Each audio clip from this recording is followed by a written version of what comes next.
আপনাদের সকলকে প্রণাম করছি। আমার সৌভাগ্য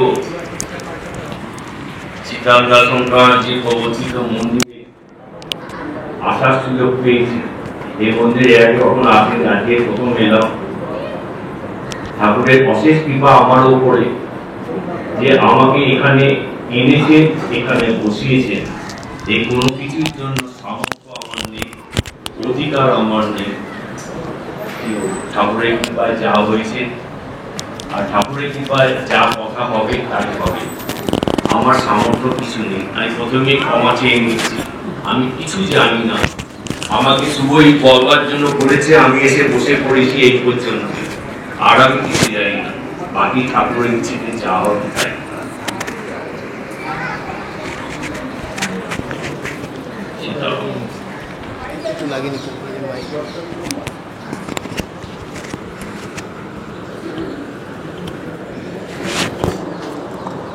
সীতারাম।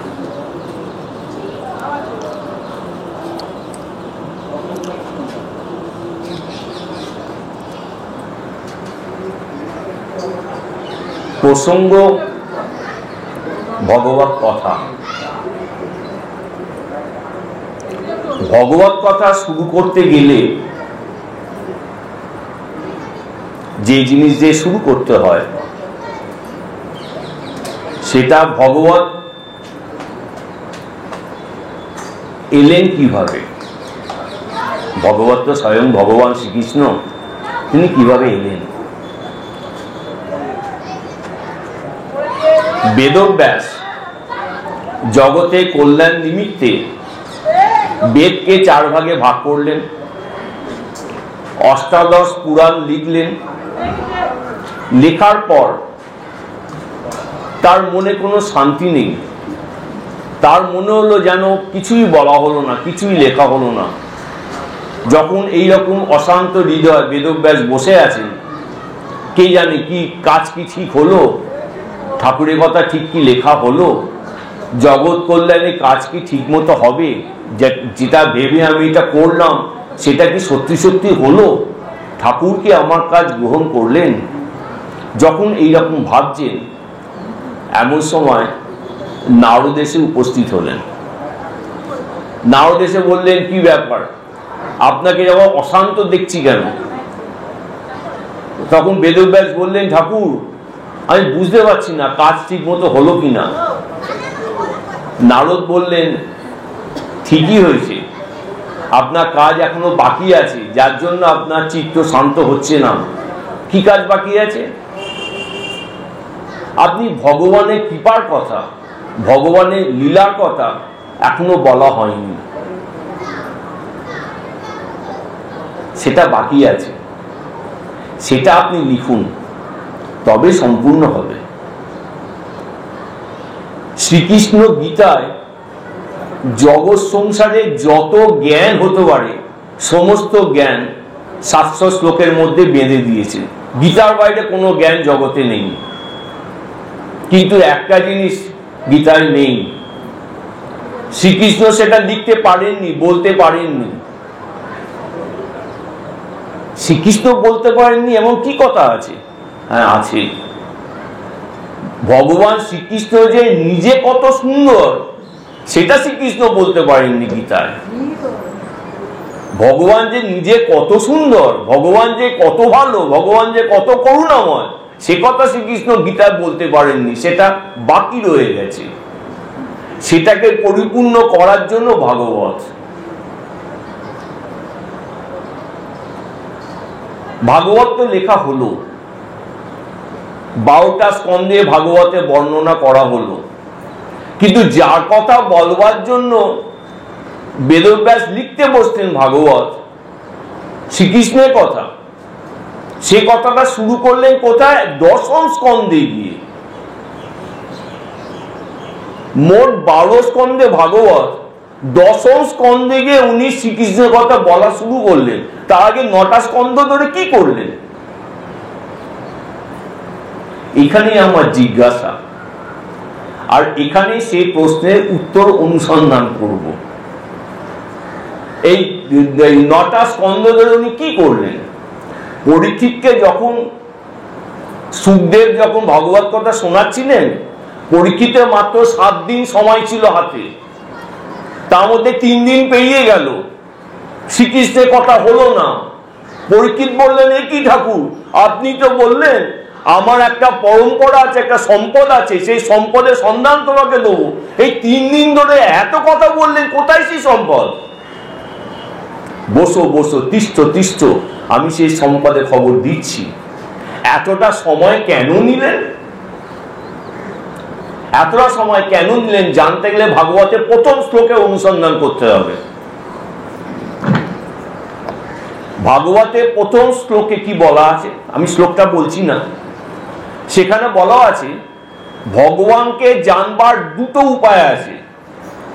একটা হচ্ছে ভগবানের স্বরূপ লক্ষণ, আরেকটা হচ্ছে ভগবানের তটস্থ লক্ষণ। এই 2টো লক্ষণ দিয়ে ভগবানকে জানা যায়। ভগবতের প্রথম শ্লোকে বলেছে স্বরূপ লক্ষণ কি, যে ভগবান নিজেই অবাং মনস গোচরং, যাকে ভাবা যায় না, চিন্তা করা যায় না, বলা যায় না, লেখা যায় না, কিছুই করা যায় না, সেই লক্ষণ দিয়ে তাকে সন্ধান কি করে করবো? করা অসম্ভব, আমাদের মতো লোকের পক্ষে করা সম্ভব নয়। সে যারা করতে পেরেছেন পেরেছেন। আরেকটা কি উপায় আছে? তটস্থ লক্ষণ। তটস্থ লক্ষণটা কি জিনিস? ধরুন আপনাকে কেউ জিজ্ঞেস করলো, আচ্ছা দাদা গঙ্গাটা কোথায় আছে দেখাতে পারবেন? আপনি বললেন ওই যে দূরে দেখছেন 4 তলা বাড়িটা, মাথার উপর টিভি অ্যান্টিনা আছে, ওই বাড়ির ঠিক পাশেই দেখবেন গঙ্গা গেছে। আপনি একটা বাড়ি দেখিয়ে দিলেন, বাড়িটার সঙ্গে গঙ্গার কোনো সম্পর্ক নেই, কিন্তু ওই বাড়িটার কাছে গেলে গঙ্গা আপনি পাবেন। এই বাড়িটা হলে তটস্থ লক্ষণ, যার কাছে গেলে আপনি গঙ্গার সন্ধান পাবেন। শ্রী ভগবানের এই তটস্থ লক্ষণ দিয়ে ভগবানকে জানা যায়, তাহলে ভগবানকে জানবার উপায় আমাদের মতো লোকের ক্ষমতা নেই। এই তটস্থ লক্ষণটা কি, কি তার উপায়, কি করে ভগবানকে জানা যাবে, সেটা বলতে গিয়ে পুরো 9খানা স্কন্ধ খরচা করেছেন ব্যাসদেব। ব্যাসদেব লিখেছেন, সুখদেব বলেছেন, 9টা স্কন্ধ খরচা করেছেন। এখন এই ভাগবত কথা বলতে গেলে সবার আগে ভাগবত পাঠ শুনলে কি লাভ হয় সেই ঘটনাটা স্মরণ করি, করে তারপর ভাগবত পাঠে প্রবেশ করব। এবং ব্যাসদেবের বাহাদুরি হচ্ছে এই যা উনি বলেছেন প্রতিটি জিনিসই, প্রতিটি শ্লোক, প্রতিটি কথা, প্রতিটি পাতায় বারবার করে দেখিয়েছেন আমাদের কি কর্তব্য, আমাদের কি করতে হবে। আমাদের সংসারে যত রকম সমস্যা আছে, আমাদের সংসারে যত রকম সমস্যা আছে, সমস্ত সমস্যার সমাধান ব্যাসদেব ভাগবতের মধ্যে জানিয়ে গেছেন। সত্যদেব আর ধুন্দুলি, সত্যদেব হচ্ছেন ব্রাহ্মণ পণ্ডিত, সৎ চরিত্রবান ব্রাহ্মণ পণ্ডিত, তার মান যশ প্রতিষ্ঠা কোনো অভাব ছিল না, কিন্তু তার একটাই অভাব ছিল, তার কোনো সন্তান ছিল না। সে সন্তান লাভের আশায় সে বনে চলে গেলেন। বনে গিয়ে এক মহাত্মার সঙ্গে তার দেখা হলো। মহাত্মা বললেন, দেখো বাবা, তোমার ভাগ্যে সন্তান নেই, 7 জন্ম তোমার সন্তান নেই, তুমি তোমার প্রারব্ধ মেনে নাও, মেনে নিয়ে তুমি সন্ন্যাস জীবন যাপন করো। আপনাদের বলে না, আমার কিছু না, আমাকে সন্তানই দিতে হবে। যেটা আপনার প্রারব্ধে নেই, যেটা আপনার ভাগ্যে নেই, যেটা ভগবান আপনাকে দেননি, সেটা পাওয়ার জন্য প্রাণপণ প্রয়াসটা ভগবানই ঈপ্সিত নয়। তাই সেই প্রয়াস করলে সুখের থেকে দুঃখই বেশি হবে। তাই প্রথম থেকে দেখানো হলো যেটা ভগবান তাকে দেননি সেটা পাওয়ার জন্য প্রয়াস করলেন। প্রয়াস করার পর উনি তখন তাকে দিলেন একটা চড়ু, দিলেন গাছের শিকড় টিকড় কিছু একটা দিলেন, গিয়ে এটা বউকে খাইয়ে, একটা ফল দিলেন, বউকে খাইয়ে দিয়ে সন্তান হবে। এটা কিন্তু জোর করে সন্তান লাভের প্রয়াস হলো, ভগবানের ইচ্ছে তো নয়। কিন্তু সে তার বউকে এসে ফলটা খাইয়ে দিলেন। বউ কি করলেন, সেই তখনকার দিনেও এরকম আধুনিকা মহিলা ছিলেন। উনি ভাবলেন এই ফলটা খেলে যদি সন্তান হয় তাহলে আমার শরীরটা খারাপ হয়ে যাবে, শরীরে ইয়ে হয়ে যাবে, আমার ফিগার নষ্ট হয়ে যাবে। এখন আধুনিক চিন্তা ভাবনা তখনও ছিল। আমি কি বলতে গেছিলাম প্রথমে, আমাদের শাস্ত্রকাররা মানুষের যত সমস্যা হতে পারে, যত রকম মানুষ চিন্তা ভাবনা করতে পারে, সবকিছু তারা ভেবে রেখেছেন, ভেবে তার সমাধান দিয়ে গেছেন। এই প্রতিটি পাতায় গুনতে পাতায় পাতায় গুনতে গুনতে অক্ষরে অক্ষরে শ্লোকে শ্লোকে সমস্ত আমাদের সমস্যার সমাধান দেওয়া আছে। সেটা আমাদের অনুসন্ধান করে বার করতে হবে, সব দেওয়া আছে। তাই জন্য ধুম দিলে মনে হলো আমার যদি সন্তান হয়ে যায় আমার ফিগারটা নষ্ট হয়ে যাবে, শরীর খারাপ হয়ে যাবে, এই ফলটা খাবো না। কি করবো?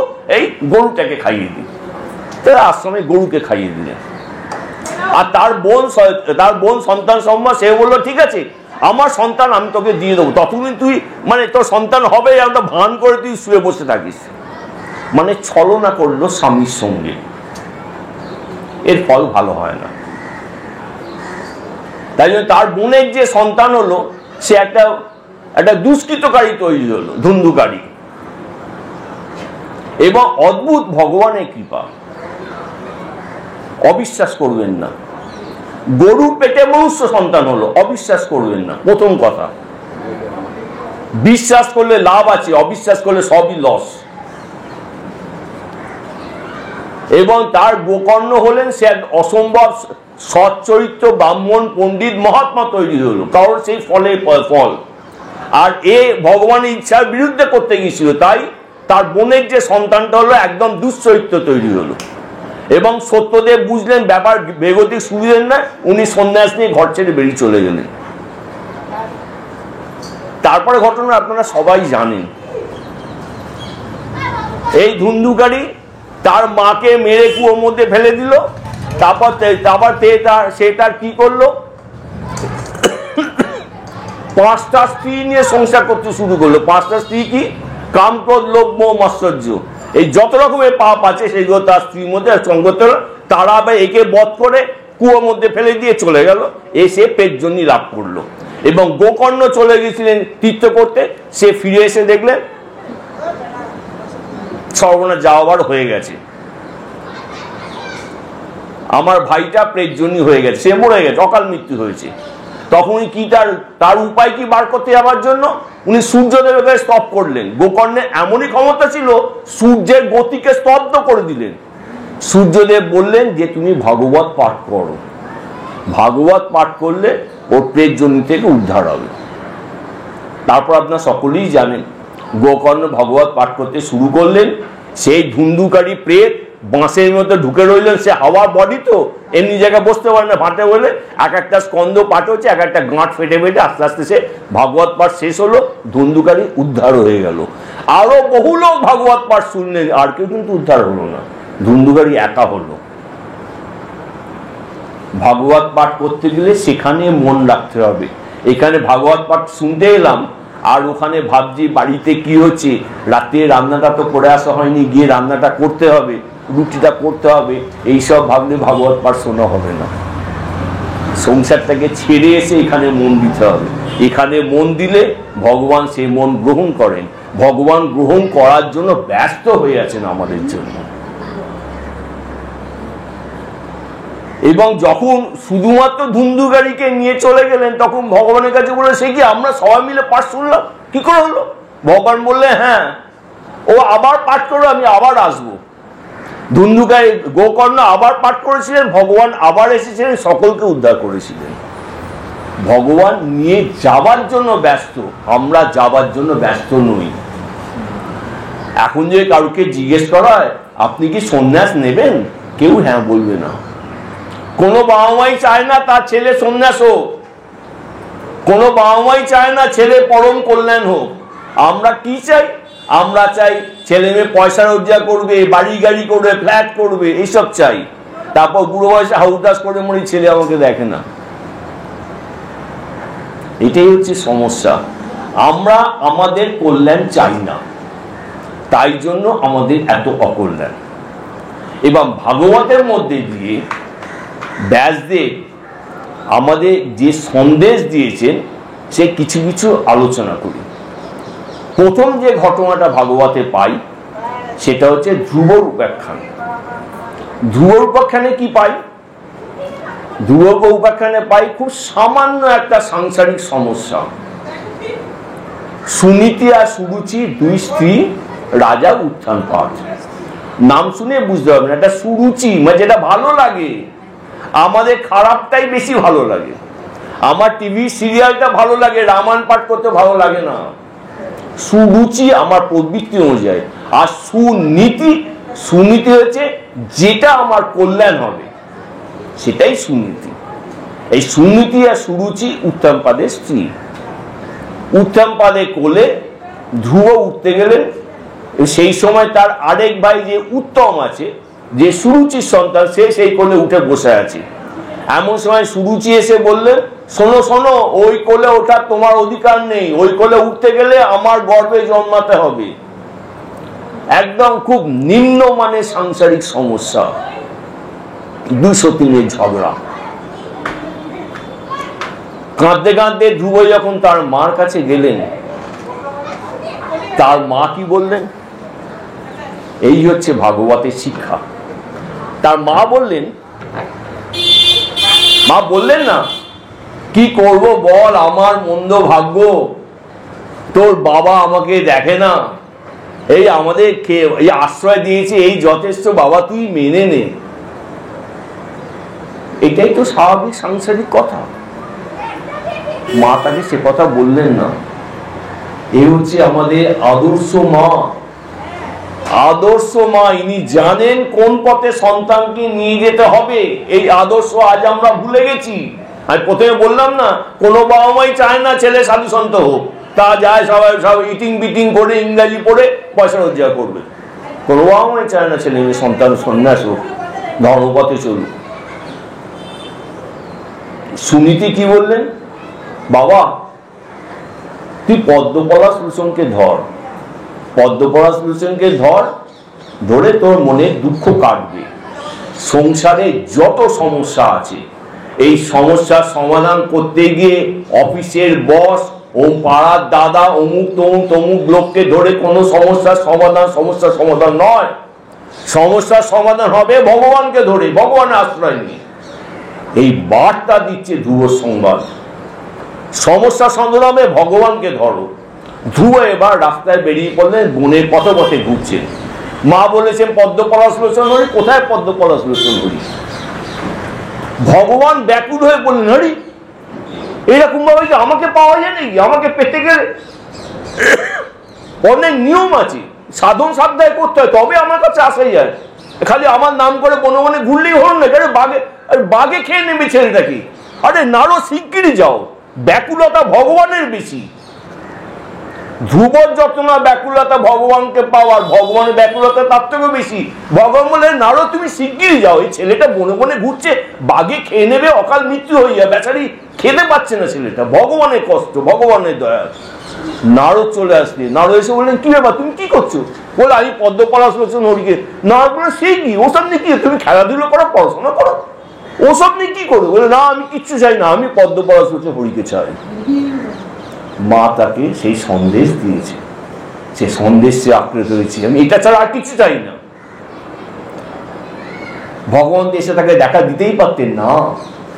ভগবানকে পাওয়ার একটা উপায় আছে, একটা প্রসেস আছে, একটা মেথড আছে। সবকিছু শিখতে একটা মেথড লাগে। ক্রিকেট খেলা শিখতে গেলে কোচের কাছে শিখতে হয়, গান গাওয়া শিখতে গেলে মাস্টারের কাছে গান গাওয়া শিখতে হয়, প্রত্যেকটা জিনিস শিখতে হয়, সেখানে একটা উপায় আছে। ভগবানকে পেতে গেলে তার একটা উপায় আছে। নারদ তাকে এসে দীক্ষা দিলেন, নাও তুমি দীক্ষা নাও, এই তপশ্চর্য, এই প্রসেসে চলো, তবে ভগবান পাবেন। ভগবান এলেন, ভগবানকে ধ্রুব দেখে বাক রোধ হয়ে গেল, মুখ দিয়ে কোনো কথা বেরোচ্ছে না। ভগবান তার হাতের শঙ্খটা তার কপালে স্পর্শ করলেন, গালে স্পর্শ করলেন, তখন তার মুখ দিয়ে স্তব বেরোতে আরম্ভ করলেন। ধ্রুব ভগবত দর্শন হলো, ভগবান কৃপা লাভ হলো। এইবার ভগবান কৃপা লাভ যেই হলো, ওদিকে সংসারের সমস্যার সমাধান হয়ে গেল। এই হচ্ছে মজা। যখনই আপনি আশ্রয় পাবেন, গুরুদেবের আশ্রয় পাবেন, ভগবানের আশ্রয় পাবেন, সঠিক পথে চলবেন, আপনি যে সমস্যার সমাধানের জন্য কোনো প্রয়াস করেননি, সেই সমস্যার সমাধান হয়ে গেল। ভাগবতে ধ্রুবর উপাখ্যান দিয়ে এই সন্দেশ আমাদের কাছে ব্যাসদেব পাঠিয়েছেন।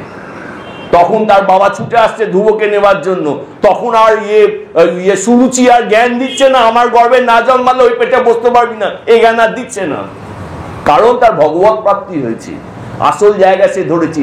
এসো এসো এসো, তাকে বাড়িতে নিয়ে আসা হলো, তাকে রাজা করা হলো, 60,000 বৎসর সে রাজত্ব করলেন। তারপর ধ্রুবর পরম গতি হলো।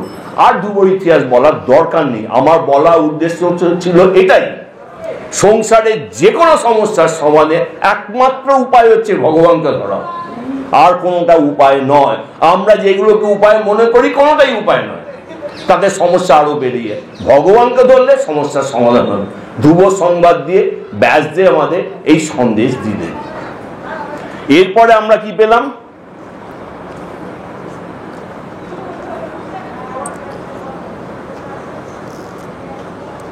অজামিলের ঘটনা।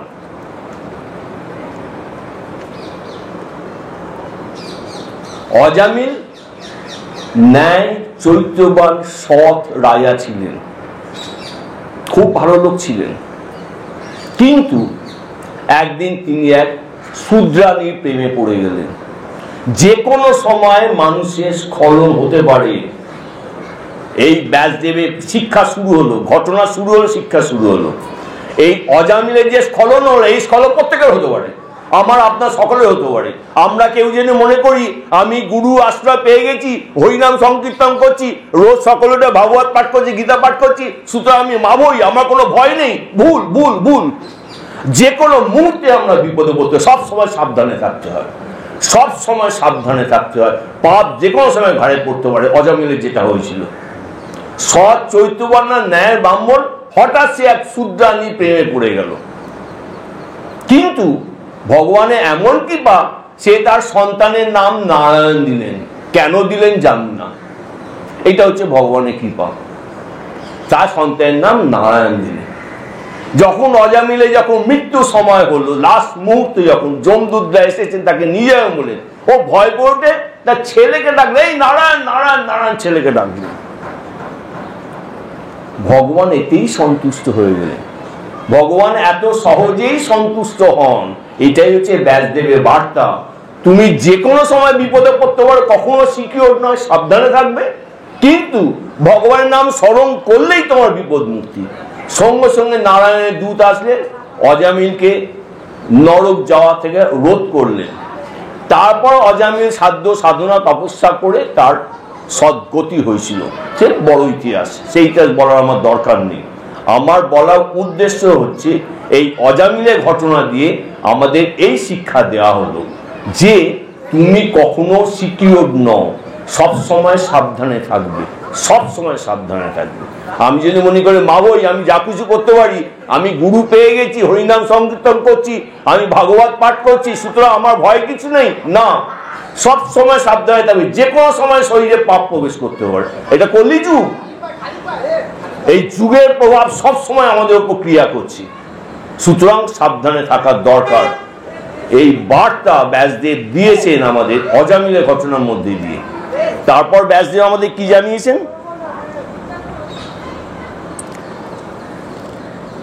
বৃত্রাসুরের ঘটনা।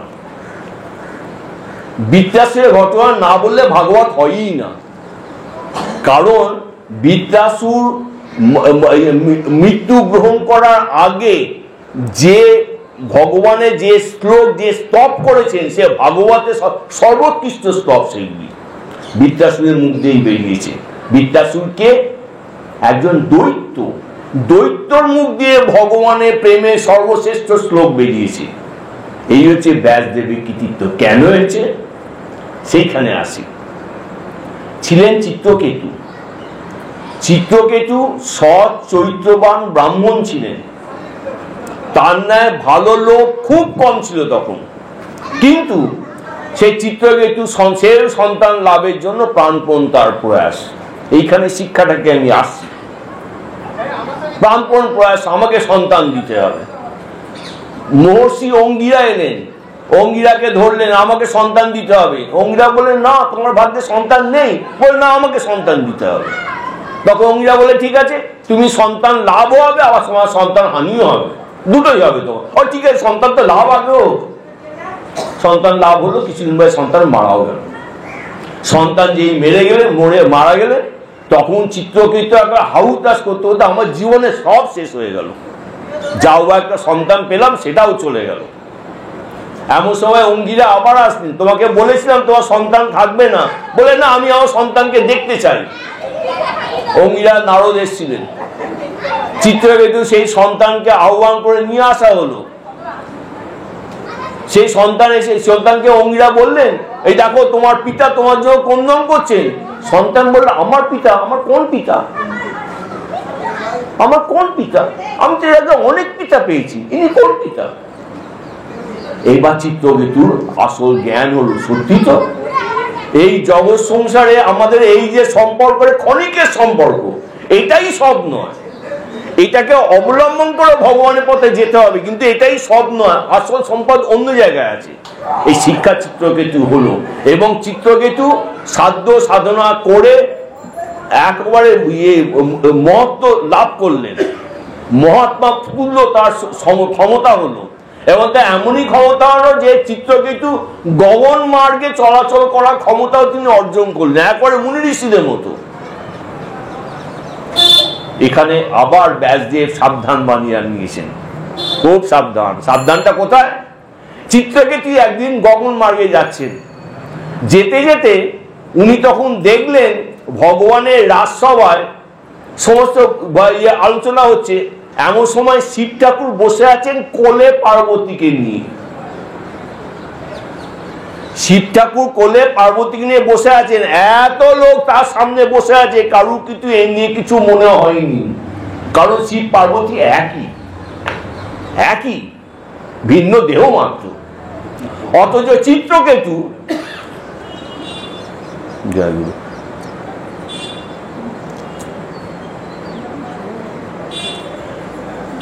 এদিকে চিত্রকেতু যখন গগন মার্গে যাচ্ছেন, উনি ওখান থেকে বললেন, হরি আপনি ধর্মতত্ত্ব বলছেন আর এদিকে স্ত্রীকে কোলে নিয়ে বসে আছেন, আমরা শিষ্টবোধ নেই। কাকে বলছেন? শিব, মা পার্বতী, মাকে অবমান করছেন। শিব ঠাকুর এটা কোনো গায়ে মাখলেন না, শিব ঠাকুর কিছুই গায়ে মাখেন না। পার্বতী দেখলেন এর মানে এই যে মহাত্মা হয়ে গেছে, তাতে এর অহংকার হয়েছে। এই অহংকারটা এটা ভাঙা দরকার। তখন পার্বতী তাকে অভিশাপ দিলে, তুমি তির্যক জন্য লাভ করবে। চিত্রকেতু সঙ্গে সঙ্গে তার সম্বিত ফিরে পেলেন। সত্যি তো? উনি তখন হেসে বললেন, হ্যাঁ মা, আপনার আশীর্বাদ আমি গ্রহণ করলাম।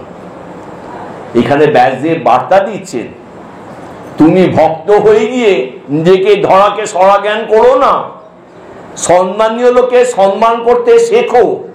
যদি সম্মানীয় লোকে সম্মান করতে না শেখো, তাহলে তোমার ভক্ত হয়ে কোনো লাভ নেই, এই ভক্তের কোনো প্রয়োজনই নেই, এই ভক্তের কোনো মাহাত্ম্যই নেই।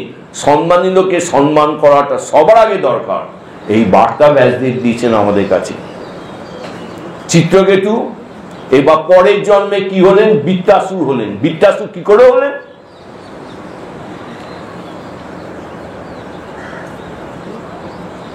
দশটা সন্তান বিশ্বরূপ, উনি যখন দেবতাদের জন্য যখন যজ্ঞ করতেন, যজ্ঞ করে তার যজ্ঞ ফল দেবতাদের দান করতেন। যেহেতু 10টা স্ত্রী ছিলেন রাক্ষস দানব গোষ্ঠী, উনি তার মার দিকেও লুকিয়ে যজ্ঞ ফল দান করতেন। এই খবর ইন্দ্র জানলেন, আরে আমাদের দেবতাদের যজ্ঞের ফলে ওষুধ দিয়ে দিচ্ছে। উনি বিশ্বরূপের মুন্ডুচ্ছেদ করলেন। যে বিশ্বরূপের মুন্ডুচ্ছেদ করলেন, তার পিতা ত্বষ্টা প্রচন্ড রেগে গেলেন ইন্দ্রের উপরে। উনি সঙ্গে সঙ্গে যজ্ঞ করে যজ্ঞর মধ্যে থেকে বৃত্তাসুরকে সৃষ্টি করলেন, যেভাবে সমস্ত দেবতাদের মেসেজ করে দাও। এই বৃত্তাসুর হলেন, সেই চিত্রকেতু বৃত্তাসুরের জন্মালেন। এইবার ঘটনাটা হচ্ছে, এই বৃত্তাসুরকে মারবার জন্য দধিচির হাড় দিয়ে বজ্র তৈরি করা হলো। অত ইতিহাস বলার দরকার নেই, আমি একটা সামারি করে বলতে চাইছি, অত ইতিহাস বলার দরকার নেই। এই কারণে কি হচ্ছে, যখন বৃত্তাসুরকে যখন বধ করতে গেল ইন্দ্র, তখন বৃত্তাসুর ইন্দ্রের যে স্তব করেছেন, ভাগবতের সর্বশ্রেষ্ঠ স্তব, কি করে হলো? একটা অসুরের মুখে এত বড় স্তব এলো কি করে? সেটা হচ্ছে ব্যাসদেবের বার্তা হচ্ছে, তুমি আগের জন্মে সাধ্যায় সাধনা প্রেম ভক্তি লাভ করেছিলে, তারপর তোমার স্খলন হয়েছে, স্খলন হয়ে তুমি ওষুধ যদি প্রাপ্ত হয়েছ, কিন্তু মানুষ যে সাধ্যায় সাধনা করে যে জিনিস লাভ হয় সেটি কিন্তু সঙ্গে থাকে, সেটা কখনো হারিয়ে যায় না, সেটা কখনো হারিয়ে যায় না। ধর্ম করে, ধর্ম লাভ করে, ভক্তি করে, সেবা করে, ভগবানের অর্চনা করে যে সম্পদ লাভ করা যায় সেটা কখনো হারায় না, সে সবসময় থাকে। আমার দোষের জন্য আমি স্খলন হলো, আমি ওষুধ জন্য পেলাম, কিন্তু সে জিনিস আমার সঙ্গে রয়ে গেছে। তাই বৃত্তাসুরের মুখ দিয়ে ভগবতের সর্বশ্রেষ্ঠ শ্লোক বার করেছেন ব্যাসদেব। সর্বশ্রেষ্ঠ শ্লোকটা একজন অসুরের মুখ দিয়ে বার করেছেন এই সংবাদটা দেবার জন্য।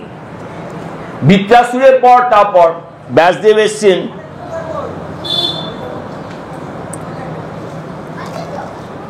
অজামিলের ঘটনা বলেছেন। এরপর অজামিল তো হয়ে গেছে, সরি, প্রহ্লাদ।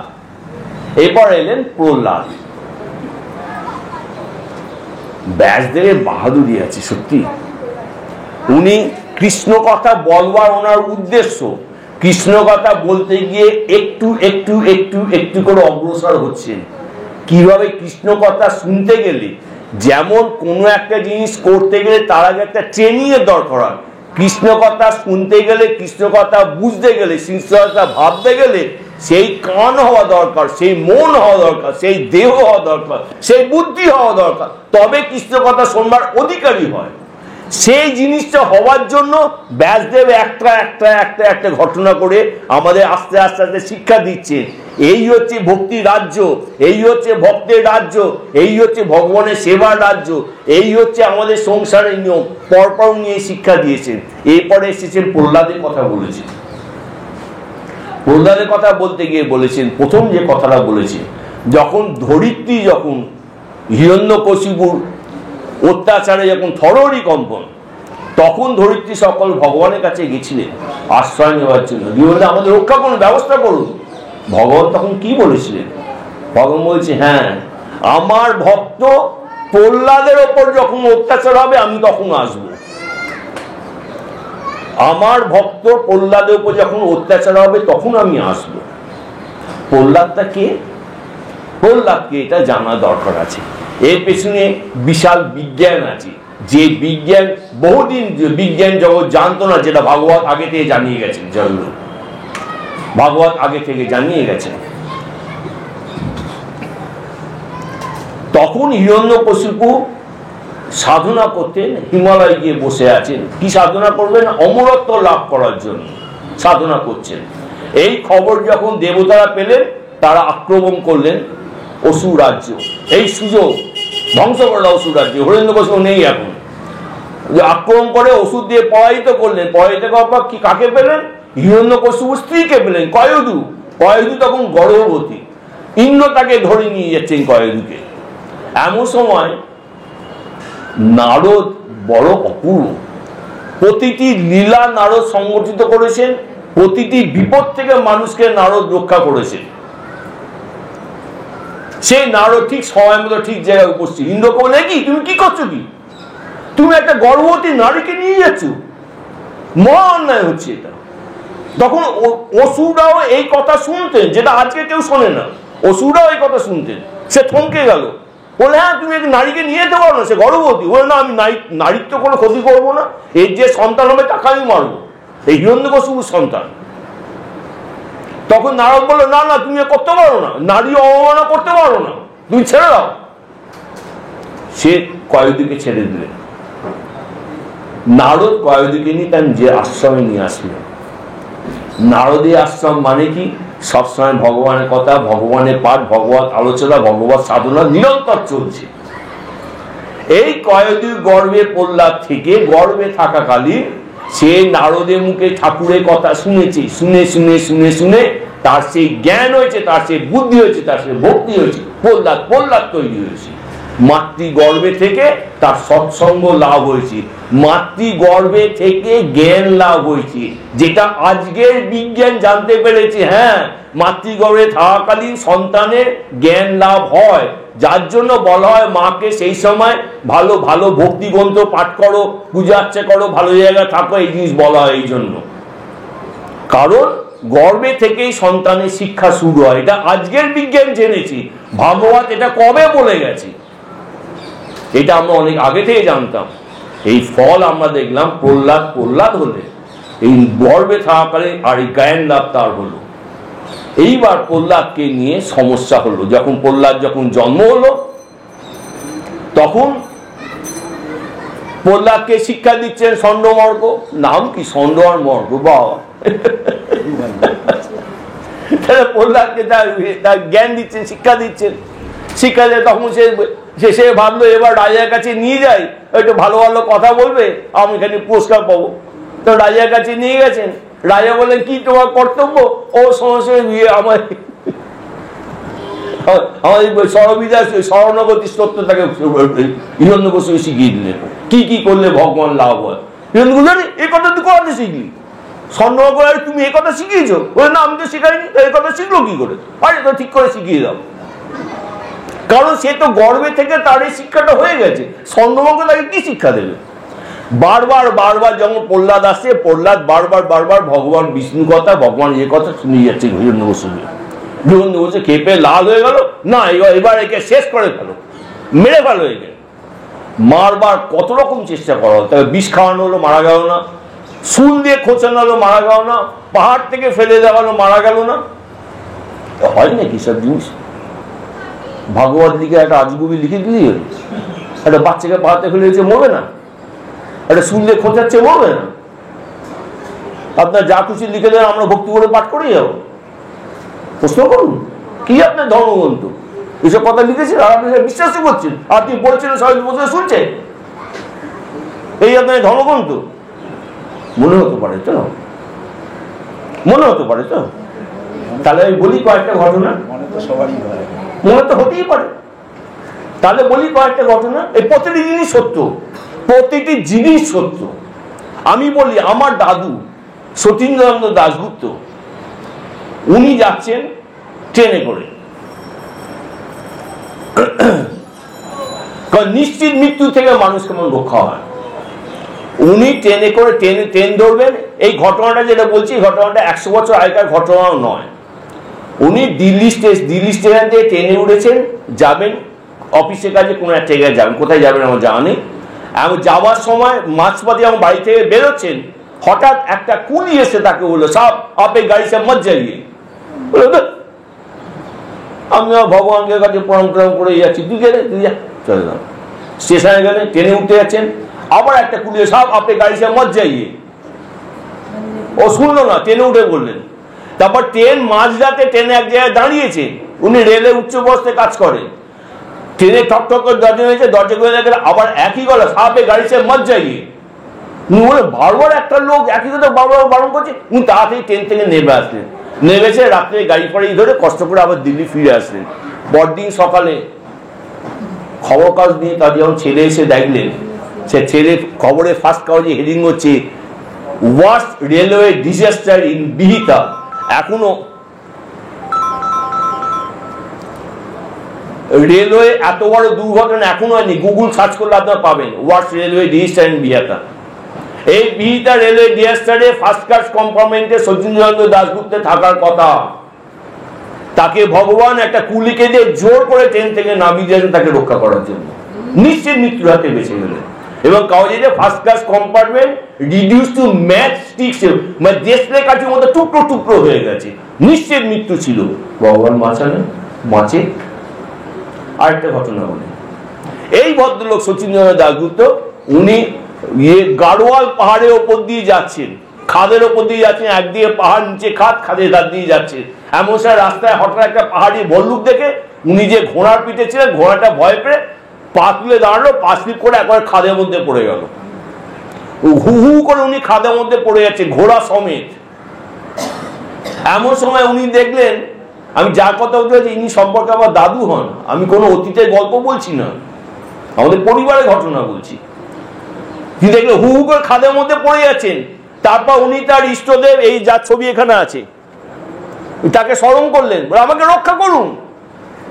এমন সময় উনি দেখলেন দুটো হাত তাকে খাদের মধ্যে থেকে তুলে নিয়ে এসে খাদের বাইরে বসিয়ে দিল। পাহাড়ের থেকে পড়ে প্রহ্লাদ কেন বাঁচতে পারবে না? এই তো খাদে পড়ে গেলেন, তাকে তুলে বাঁচিয়ে দেওয়া হলো।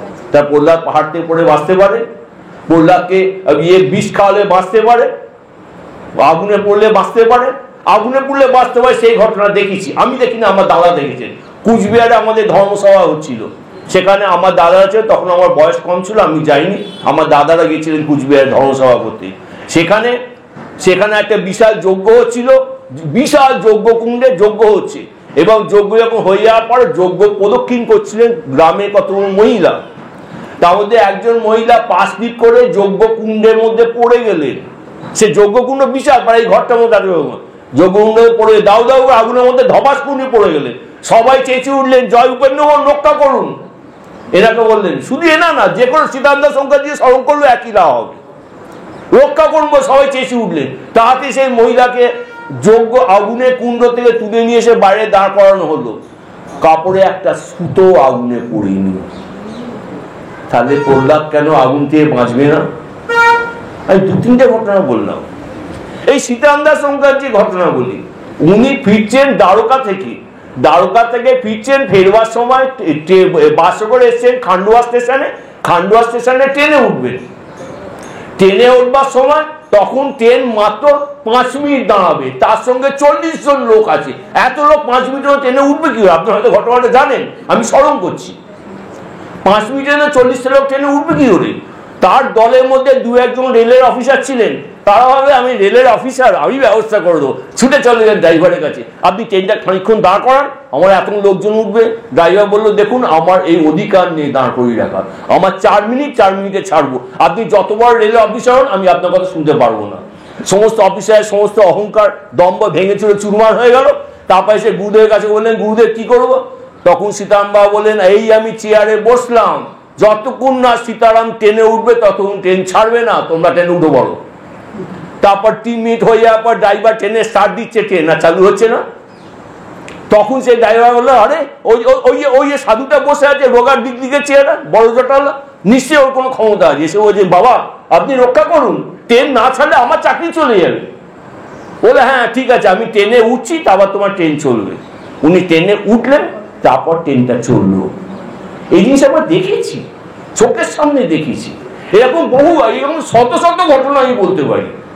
ভারতবর্ষে শুধু সীতারাম সংক্রান্তি নন, শুধু উপেন্দ্রবন নন, বহু সাধু মহাত্মা, বহু। একটা ঘটনা বলি, নিগমানন্দ সরস্বতীর এক শিষ্য তার স্ত্রী এবং তার মেয়ে দীক্ষা নেওয়ার পর কিছুদিন পরে তার স্বামী মারা যান। সুতরাং বিধবা স্ত্রী, একটা মেয়ে নিয়ে তাদের সংসার। মেয়ের চাকরি হচ্ছে না, তারা দুবেলা খেতে পায় না, জামা কাপড় পায় না, খুব কষ্টে তাদের দিন চলছে। বহুদিন ধরে চলেছেন। বহুদিন তার গুরুদেব নিগমানন্দ সরস্বতীর কাছে বহু প্রার্থনা করেছে, ঠাকুর তুমি কিছু একটা ব্যবস্থা করে দাও, কোনো ব্যবস্থা হচ্ছে না। একদিন মার মেয়ে রেগে গেলে ধূপ নিকুচি করে যে গুরুদেব নিয়ে কি লাভ, ফেলে দিই গঙ্গার ধারে। এইখানে কোথায় যেন থাকেন তিনি, এইখানটা কোনো একটা জায়গায়, এই হুগলি কোনো একটা জায়গায় থাকেন গঙ্গার ধারে। ধূপটা নিকুচি করেছে, ফেলে দিই গুরুদেবের ছবি বলে সন্ধ্যেবেলা গুরুদেবের ছবি একটা কাপড়ে মুড়িয়েছেন। মুড়িয়ে মার মেয়ে বাড়িতে বেরোচ্ছে, আগে গঙ্গায় বিসর্জন দিই, দরকার নেই আমার এই গুরুদেব, আমার খেতে পারি না, কি হবে গুরুদেব নিয়ে। খানিকটা বাড়িতে মেয়ে খানিকটা এগিয়ে গেছে, ও মা দেখে দূরে একটা নিগমানন্দ সরস্বতী তার বাড়িতে আসছে, ওই তাড়াতাড়ি ছবিটা পেছনে লুকিয়ে নিয়েছে।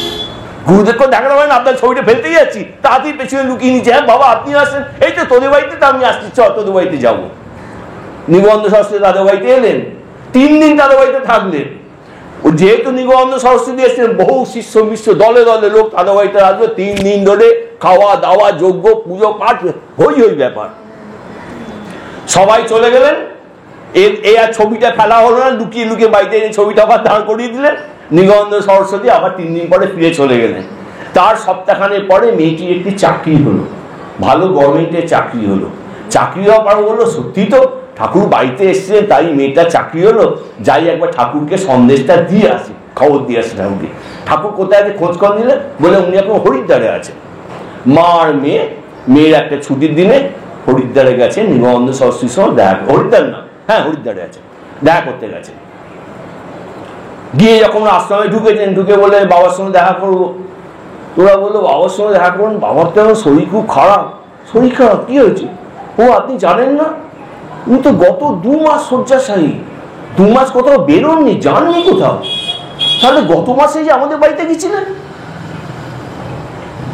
সে কি? ওই না 2 মাস উনি আশ্রম থেকে বেরোননি, উনি 2 মাস আশ্রম থেকে বেরোননি, অথচ 1 মাস আগে নিগমানন্দ সরস্বতী তার বাড়িতে গেছিলেন, গিয়ে 3 দিন থেকে এসেছেন, থেকে এসে তার মেয়ের একটা চাকরির ব্যবস্থা করে এসেছে। এই ঘটনাটা ঘটেছে। উনি ওখানে শুয়ে আছেন, এখানে একজন উদ্ধার হয়েছে। এই ঘটনা যদি আজকের কলিকালে এই যুগে যদি ঘটতে পারে, তাহলে কেন প্রহ্লাদকে আগুনে ফেললে পুড়বে না, পাহাড় থেকে ফেললে মরবে না, ত্রিশূল দিয়ে খোঁচালে মরবে না, কেন হবে না? আমি বহু ঘটনা বলতে পারি। সুতরাং সন্দেহ করবেন না, সব সম্ভব। এই যে সম্ভব আছে, আমাদের সাধু মহাত্মারা তাদের নিজের জীবন দিয়ে বারবার করে আমাদের এটা দেখিয়ে গেছেন, জানিয়ে গেছেন। বিশ্বাস করো, শাস্ত্রের প্রতিটি কথা বিশ্বাস করো, কোনো অবিশ্বাস করবে না। প্রহ্লাদকে 1000 চেষ্টা করেও মারা গেল না। যে ভগবানের ভক্ত, ভগবান তাকে এরকম ভাবে সত্যি রক্ষা করেন। এই হচ্ছে ব্যাসদেবের বার্তা, এই হচ্ছে ব্যাসদেবের বার্তা। প্রহ্লাদের ঘটনা দিয়ে ভগবান তাকে রক্ষা করবেনই। যখন প্রহ্লাদকে কিছু দিয়ে বাধা আনতে যাচ্ছেন, তখন হিরণ্যকশিপু বলতে, আজকেই তো আমি তোকে মারবো। এবার কোথায় আছে কে?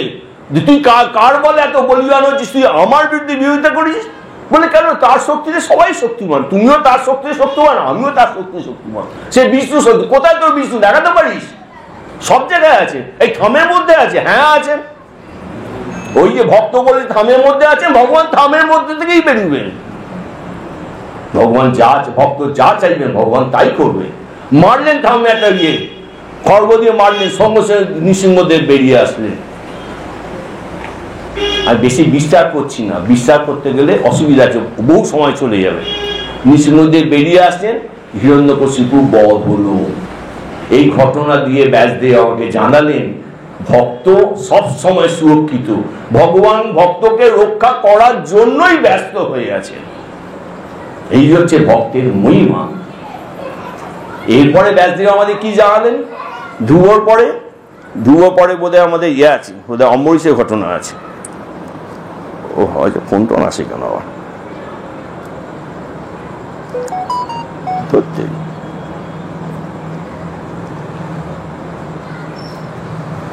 জয়গুরু। ও রাজা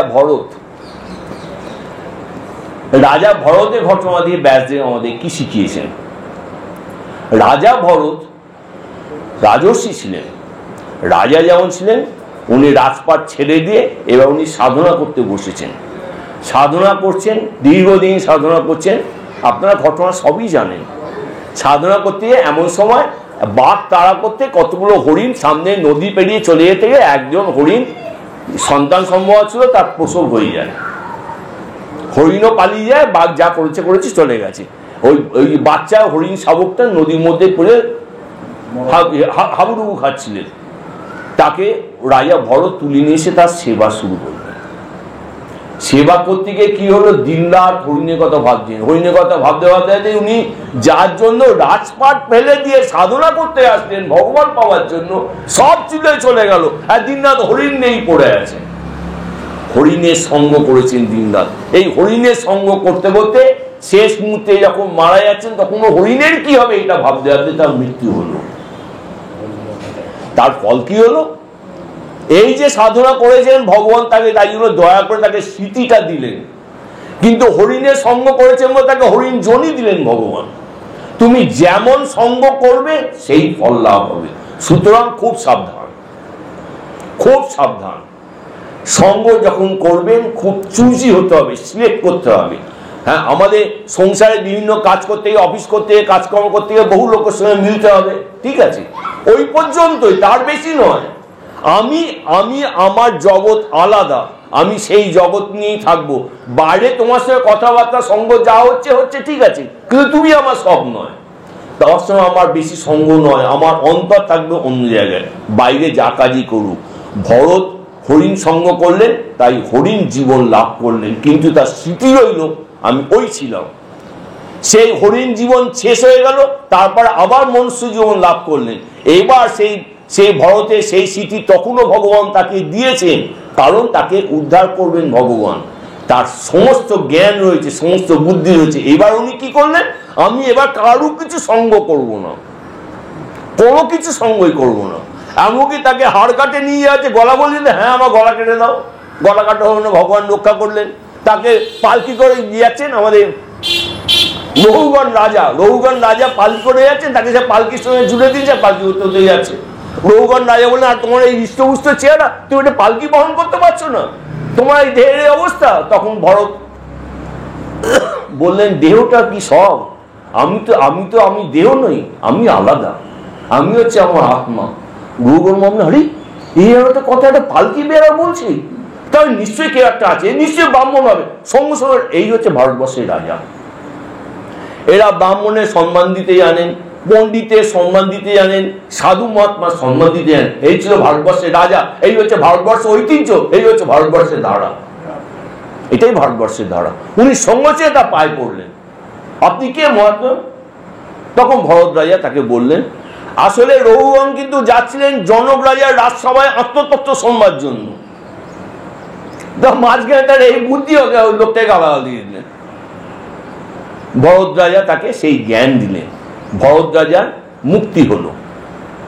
এই পর্যন্ত এসে ব্যাসদেব আমাদের শেখালেন তাহলে সঙ্গটা ঠিক হওয়া দরকার। এই ভরত রাজার ঘটনাতে সঙ্গ ঠিক হওয়া দরকার শিখিয়েছে। এরপরে এসেছে অম্বরীশের ঘটনা। অম্বরীশের ঘটনা দিয়ে উনি আমাদের শেখাচ্ছেন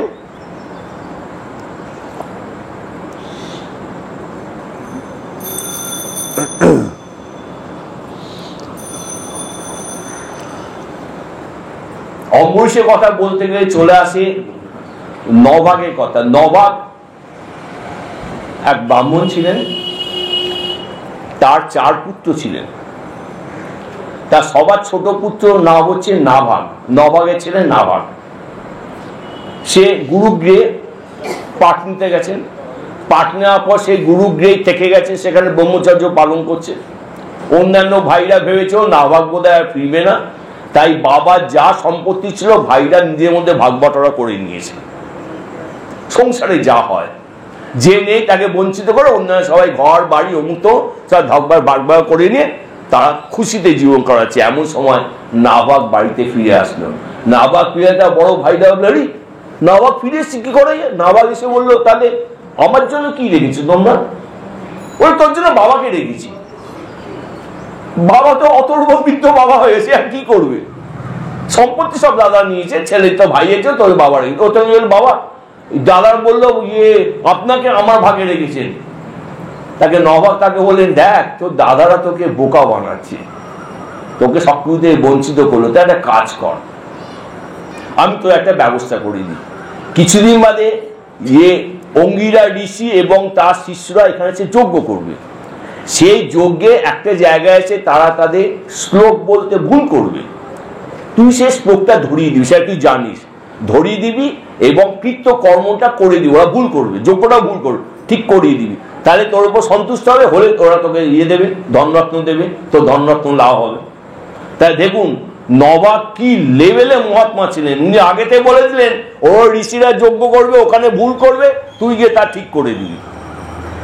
নবাব সেখানে গেলে সত্যি সত্যি ঠিক এই জায়গায় শ্লোক এসে তারা শ্লোক ভুল বলতে আরম্ভ করলো। নবাব তখন তাদের ভুলটা শুধরে দিলেন। তারা বললেন ঠিক আছে বাকিটা আপনি করে দিন, বাকিটা নবাব করে দিলেন এবং সকলে সন্তুষ্ট হলেন। যজ্ঞ হয়ে যাওয়ার পর ঋষিরা যে যার নিজের ধন সম্পত্তি যজ্ঞে দিয়ে ভাগ নিয়ে চলে গেলেন এবং বাকিটা তারা বললেন নবাবকে বললেন বাকি সম্পত্তি তুমি নাও। প্রচুর সম্পত্তি, নবাব এবার গোছাচ্ছে সম্পত্তিটা নিয়ে যাব। এমন সময় একটা কালো বর্ণের এক পুরুষ এসে হাজির, এসে বললে যজ্ঞের অবশিষ্ট আমার অধিকার, তুমি কে নিচ্ছ?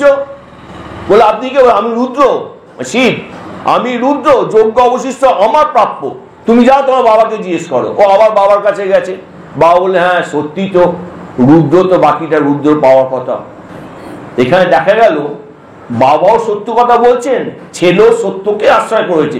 ঘুরে এসে বলে না এগুলো আমার প্রাপ্য না, বললো ঠিক আছে। এসে বললো না এগুলো আমার প্রাপ্য না, রুদ্রদেব আপনি নিয়ে যান।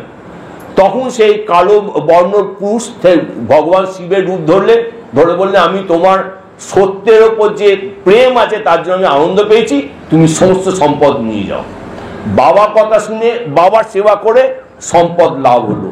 সুতরাং বাবা অথর্ব হোক, বাবার নিষ্কর্মা হোক, বাবার টাকা থাকুক না থাকুক, বাবার সেবা যে সন্তান করবে তার সমস্ত ফল লাভ হবে। এই বার্তা ব্যাসদেব দিয়েছে এই ঘটনার মাধ্যমে। বাবার সেবা অবশ্যই করতে হবে।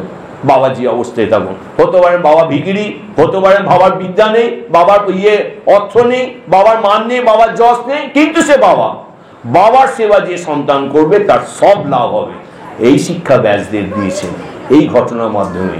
এইবার এই নবাগের ছেলে হচ্ছে অম্বরীশ। এই অম্বরীশের থেকে আমাদের ব্যাসদেব কি শিক্ষা দিয়েছেন? অম্বরীশ একদিন একাদশী ব্রত করেছেন। অম্বরীশ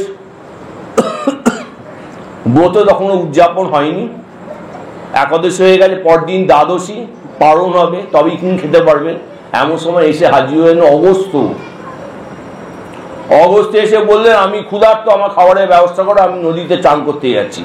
অগস্ত্য দেখে সবাই খুব ভয় পায়, প্রচন্ড বদমেজাজি লোক, খায় কথায় কথায় রেগে আর অভিশাপ দিয়ে দেয়, মহা মুশকিল। এখন অগস্ত্য চান করতে গেছেন তো গেছেন, আর ফিরে আসেন না। অম্বরীশ ভাবছেন এই সময় পেরিয়ে যাচ্ছে, আরেকটু সময় পেয়ে তার পালন করতে পারবো না, পালন না করতে গেলে আমরা উপবাস ভুগতে পারবো না, তাহলে আবার যেতে হবে। তখন কি করলেন, উনি নিজে ইচ্ছে মতো করেননি, উনি সমস্ত ব্রাহ্মণদের ডেকে জিজ্ঞেস করলেন। ব্রাহ্মণরা বলেন একটা কাজ করুন, আপনি জল পান করুন। জল পান করাটাকে খাওয়া ধরা হয় না, অথচ জল পান করলে আপনার পালনটা করা হবে। উনি জল পান করলেন। অগস্ত্য ফিরে আসছেন, ফিরে এসে ঋষি জানতে পেরেছেন জল খেয়েছেন। হ্যাঁ আমাকে খাবার না দিয়ে তুই জল খেয়েছিস, না তো দেখাচ্ছি মজা। জটাতে একটা কীর্ত ছিঁড়লেন, ছিঁড়ে সেটা ব্রহ্মাস্ত্র করে তারপর নিক্ষেপ করলেন। অম্বরীশ ভক্ত, অম্বরীশ ভগবানের ভক্ত, অম্বরীশ ভগবানের আশ্রিত, অম্বরীশ ভক্ত কখনো মদ ভক্তা ন পুনঃস্বতি, আমার ভক্ত কখনো নাশ হয় না, ভগবান এই কথা বলেছেন। অম্বরীশের ভয়ও হলো না, কীর্ত দগ্ধ জ্বলতে আসছেন, ও জোরহাত করে অম্বরীশ চুপচাপ দাঁড়িয়ে আছে। এমন সময় ভগবানের সুদর্শন চক্র এসে সেই কীর্তটাকে ধ্বংস করলেন, ধ্বংস করে অগস্ত্য মুনিকে তাড়া করলেন, তাকে বধ করবেন বলে। অগস্ত্য মুনি দৌড়তে আরম্ভ করলেন, স্বর্গ মর্ত পাতাল ঘুরলেন, শিবের কাছে গেলেন বা বিষ্ণুর কাছে গেলেন, মুখে সবাই কাছে গেলেন। সবাই বললেন না তোমাকে আশ্রয় দিতে পারবো না, তুমি ভক্তর উপরে অনিষ্ট করেছো, দিতে পারবো না, একমাত্র ওই ভক্তই তোমাকে রক্ষা করতে পারে। সে ঘুরে এসে যখন অম্বরীশের পায়ে ক্ষমা চাইলেন, তখন সুদর্শন চক্র থামলেন। তাহলে ভক্তের শক্তি এতটাই, এই জিনিস বার্তা আমাদের দিলেন, ভক্তের শক্তি এতটা। সুতরাং ভক্তনিষ্ঠ ভাবো, ভক্তিনিষ্ঠ ভাবো, ভক্তিনিষ্ঠ ভাবো, ভক্তকে আহরণ করো, সমস্ত শক্তি অর্জন হবে। এরপরে ভাগবত আমাদের যে শিক্ষাটা দিলেন, তারপরে ঘটনাটা হচ্ছে এটা আরো বড় সুন্দর ঘটনা। সৌবরী ঋষি সমুদ্রের তলায় মাটিতে বসে সাধনা করছেন দীর্ঘদিন সাধনা করেছেন। খুব শক্তিমান, শক্তি সম্পন্ন ঋষি। সাধনা করার সময় উনি চোখ খুলে দেখেছেন, সামনে দেখেন মাছেরা, মাছ স্ত্রী মাছ আর পুরুষ মাছ তারা কেলি করছে। সেটা দেখে তার মনে হলো তাহলে আমিও তো সংসার করতে পারি। যিনি এতদিন ধরে তপস্যা করেছেন, এতদিন ধরে সাধনা করেছেন, এত সাধনা করার পরেও তার মনে হলো মাছকে দেখে তার মনে হলো তাহলে আমিও রতিক্রিয়া করতে পারি, আমিও সংসার করতে পারি। উনি সমুদ্রের তলাতে উঠে আছে, যে সমুদ্রের তলা বসে সাধনা করতে পারে, যার ক্ষমতা আছে, সে বেরিয়ে চলে আসেন। এসে গেলেন কার কাছে? গেলেন সেই নবাগের কাছে গেলেন, রাজা তখন ছিলেন সেখানে। তার কাছে গিয়ে বললেন যে আমি আপনার মেয়েকে বিবাহ করব। সে গায়ে চামড়া কুচকে গেছে, বহুদিন জলে চলেছে, সারা গায়ে শ্যাওলা হয়ে গেছে, একবারে বৃদ্ধ। রাজা দেখে বলে এই একটা বৃদ্ধ, এর সঙ্গে আমার মেয়ের বিয়ে দেবো? তারপর ঋষি না বলার সাহস নেই, যদি অভিশাপ দেয় আমি ধ্বংস হয়ে যাব। রাজা তখন একটু একটু রাজনীতি করলেন। রাজা বললেন ঠিক আছে, আমি স্বয়ংবর সভা করছি, আপনার মেয়ে যদি আপনাকে পছন্দ হয় আপনি বিয়ে করুন। সেটা সৌভরী ঋষি বুঝে গেলেন রাজা কায়দা করছেন। আচ্ছা, আমার দেখতে খারাপ বলে এরকম রাজা কায়দা করছেন, ঠিক আছে আমি ব্যবস্থা করছি। তখন রাজা বললেন ঠিক আছে আপনি যান, একটা মন্ত্রীকে ডেকে বলে আপনি ঋষিকে নিয়ে যান, অন্ধ্রপ্রদেশে নিয়ে যান, অন্ধ্রপ্রদেশ নিয়ে আমার যে মেয়ে পছন্দ হয় তাকে আপনি বিয়ে করবেন। সে মন্ত্রী সামনে সামনে যাচ্ছেন, পেছন পেছন সৌভরী যাচ্ছেন। মন্ত্রী দেখেননি সৌভরী কি অবস্থায় যাচ্ছেন। যেতে যেতে অন্তঃপুরে প্রবেশ করার পর মন্ত্রী দেখলেন রাজার 50টি মেয়ে ছিল, প্রতিটি মেয়েই এই ঋষিকে দিকে হাঁ করে তাকিয়ে আছে। মন্ত্রী ভাবলেন কি ব্যাপার, একটা বৃদ্ধকে দিকে মেয়েগুলো এরকম করছে কেন? ফিরে তাকিয়ে দেখলেন সৌভরী একেবারে কন্দর্প কান্তি তার চেহারা, পূর্ণ যৌবন কন্দর্প কান্তির চেহারা, একেবারে ভগবানের স্বরূপ নিয়ে হাসছেন। মানে যে যার এতটা ক্ষমতা আছে যে রূপ পাল্টাতে পারে, সে কিন্তু সংসার করার জন্য ব্যাকুল হয়ে পড়েছেন। সে 50টা মেয়ে প্রত্যেকে তাকে বিয়ে করতে চাইল। রাজা 50টা মেয়েকে সৌভরী বিয়ে করলেন। বিবাহ করার পর দীর্ঘদিন তিনি সংসার নারী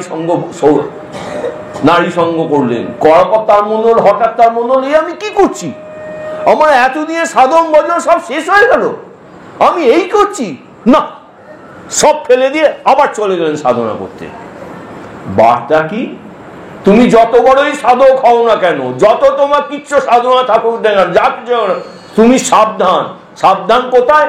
সঙ্গটা সাবধান, দৃশ্য সাবধান। সৌভরী ঋষির যদি স্খলন পতন হতে পারে, একটা সামান্য মাছকে দেখে আমাদের যে কোনো সময় স্খলন পতন হতে পারে। সাধু সাবধান।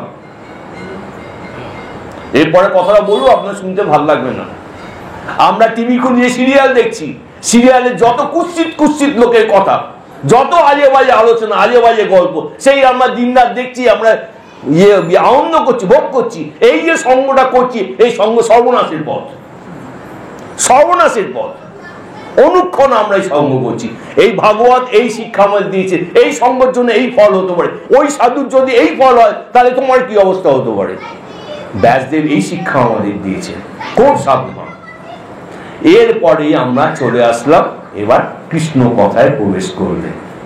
এই ব্যাসদেব এতক্ষণ ধরে এই 9টা স্কন্ধ ধরে এই ভিন্ন সাধু মহাত্মা ঋষি ভক্ত ঘটনা একের পর এক বলে গেছেন। বলেছেন ভক্ত কেমন হতে হবে, ভক্ত জীবন কেমন হতে পারে, ভক্ত কেমন ভাবে চলবে, কি তার আচরণ হবে, কি করবে কি করবে না, এই সমস্ত ঘটনার মাধ্যমে বলেছেন। এবার এসেছে কৃষ্ণ কথা। এইবার তুমি ভগবানের কথা শুনবার জন্য উপযুক্ত হয়েছ। এতদিন উপযুক্ত ছিলে না, এই শুনে কানটা ট্রেন্ড হয়েছে। এতদিন ধরে তুমি ক্রিকেট খেলা শিখেছ, এবার তুমি টেস্ট খেলার উপযোগী হয়েছ, এবার তুমি টেস্ট খেলতে নামো। এই হচ্ছে ব্যাসদেব, এই হচ্ছে তার একটা জিনিস উপস্থাপনা করার কায়দা। এই অপূর্ব কায়দা আর কোথাও দেখা যায় না। একটা উপস্থাপনা করলেন। কৃষ্ণলীলা তো সব বলা সম্ভব না, আমি একটা লীলা বলি, দামবন্ধন লীলা বলে আমি শেষ করে দেবো। জয় গুরু।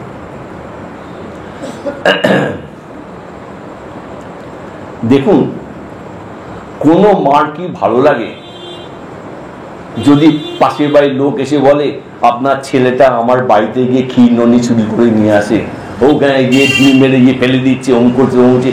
কোন মার শুনতে ভালো লাগে বলুন? মা শুনতে ভালো লাগে।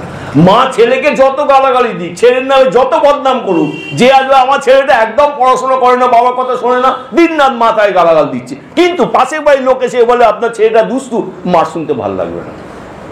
যশোদারও শুনতে ভালো লাগে না।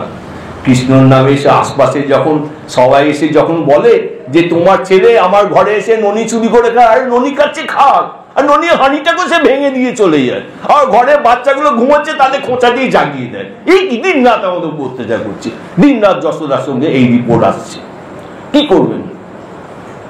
যশোদা ভাবলেন এটা তো ঠিক হচ্ছে না, ওরা না ঠিক বলছে না। আসলে আমার বাড়িতে যারা রান্না বান্না, যশোদা তো গোয়ালাদের রানী তো, হ্যাঁ, উনি তো নিজে রান্না বান্না করে না, বাড়িতে রান্না বান্না করার লোকজন আছে। যারা কাজের লোকেরা রান্না করে তার ঠিক মন দিয়ে রান্না করে না। কৃষ্ণ না আমার গোপালে ঠিক খাওয়া জোটে না, ও জি আজে বাজে খাবার করে ও খেতে পারে না, তাই জন্য সে পাশে বাড়ি থেকে খায়। আমার ছেলের কোনো দোষ নেই। একদিন স্থির করলে একদিন আমি নিজে হাতে রান্না করে খাওয়াবো, নিজে হাতে রান্না করে খাওয়াবো। সেবা নিজের হাতে করতে হয়, অন্য কারোর থেকে সেবা হয় না।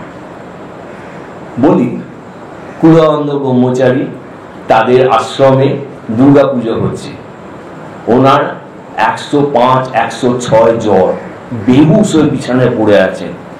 নবমীর আরতিটা ওনারই করার কথা, অন্যান্য শিষ্যরা বসে আছেন, গুরুদেব তো কিছু বলছেন না, তারাও কিছু করছে না। এমন সময় কুলানন্দ ব্রহ্মচারী হঠাৎ চোখ খুললেন, জ্ঞান ফিরে আসলো। ওই জ্বর নিয়ে উনি তাড়াতাড়ি উঠলেন, শিষ্যরা বললেন বাবা আপনি কি পারবেন? বলে হ্যাঁ আমি পারবো। গিয়ে নিজে হাতে পুজো করে, দুর্গা পুজো মুখের কথা না, নিজে হাতে পুজো করে আবার ফিরে আসতে। সেবা নিজে হাতে করতে হয়, এটাই হচ্ছে কথা। তাই যশোদা ভাবলেন আজকে আমি নিজে হাতে রান্না করে গোপালকে খাওয়াবো। তারপর দিন ছিল গোবর্ধন পুজো। গোবর্ধন পুজোর জন্য দিয়ে চলে গেছেন, নন্দ মহারাজ গেছেন। আর যশোদা কি করছে, বাড়িতে যত কাজের লোক ছিল সবাই করছে তোরা যা তোরা যা তোরা যা, সব বাবুর সঙ্গে যা না, সবাইকে বাড়িতে বার করে দিয়েছে। যশোদা একা বাড়িতে আছে, আমি একা সেবা করব, কাউকে সেবার অধিকার দেবো না, আমি করব। এই হচ্ছে ভক্তের ভাব, আমি সেবা করব, আমি একা সেবা করব, আমি সবটা করব, তবেই তো ভগবানের সেবা হলো। সবাই চলে গেছে। যশোদা ভোরবেলা ঘুম থেকে উঠেছে, গোপাল তখন ঘুমোচ্ছে। উঠে বিছানাতে নেমে এসে জামা কাপড় ছেড়ে শুদ্ধ কাপড় পরে উনি দধি মন্থন করতে বসেছেন। যশোদা দধি মন্থন করছেন আর দূরে কড়ায় দুধ বসিয়েছেন। দুধটা কি? পদ্মগন্ধযুক্ত দুধ, খুব কম গাভী আছে, মাত্র 100টা গাভী ছিল, যার দুধটা পদ্ম ফুলের গন্ধের মতো। গোপাল একমাত্র ওই দুধটাই খায়, সেই দুধ জাল দিতে বসিয়েছেন, আজ গোপালকে এই দুধ খাওয়াবো। আর ওদিকে দধি মন্থন করছেন। যখন দধি মন্থন করছেন, দধি মন্থন করতে করতে যশোদা কি করছেন? কৃষ্ণ লীলা গান করছেন। উনি কৃষ্ণ লীলা গান শুনলেন কোথা থেকে? তখন একরকম ভাট কবি ছিল। এখন যেমন পিটিআই, ইউনিয়নাই বিভিন্ন রিপোর্টার আছে, কাগজে কাগজে খবর দেয়, বা আমার এবিপি আনন্দ আছে, তারপর আছে, কত কি সব আছে, নিউজ এজেন্সি সব আছে। তখনকার দিনে ভাট কবিরা ছিল। এই ভাট কবিরা কি করতো? দেশে দেশে ঘুরে বেড়াতো, যেখানে যা দেখতো সেই নিয়ে গান রচনা করে রাজাদের কাছে গান শোনাতো। রাজা সেই সংবাদও পেতেন, গানও শুনতেন, তাদের টাকা দিতেন। এই ভাট কবিরা যখন আমাদের গোকুলে আসতেন, যখন তখন যশোদা তাকে ডেকে ডেকে কৃষ্ণ গান তাদের কাছে শুনছে। কৃষ্ণ গান কি? তার গোপালের লীলা গান। মানে তখন হয়তো সে পুতনা বধ হয়ে গেছে, সকরাসুর বধ হয়ে গেছে, সেই নিয়ে গান বেঁধেছে, সেই গান শুনতেন যশোদা তাদের কাছ থেকে। সেই শুনতে শুনতে মুখস্থ হয়ে গেছে। উনি দধি মন্থন করছেন আর সেই কৃষ্ণ লীলা গান উনি গাইছেন। এমন সময় গোপালের ঘুম ভেঙে গেল। ঘুম ভেঙে দেখে বিছানায় তো মা নেই, খুব রাগ হলো। উনি বিছানাতে নেমে এসে মার কাছে গেছেন। যশোদা তো মন দিয়ে দধি মন্থন করছেন আর কৃষ্ণলীলা গান গাইছেন, ওই গোপালকে দেখতে পায়নি। গোপাল কি করলেন? মন্থন দণ্ডটা হাত দিয়ে চেপে ধরলেন। যশোদার সঙ্গে দেখে ও গোপাল এসছে, তাকে আপনি গোপালকে কোলে নিলেন। গোপালকে কোলে নিয়ে তাকে স্তনপান করাতে শুরু করলেন।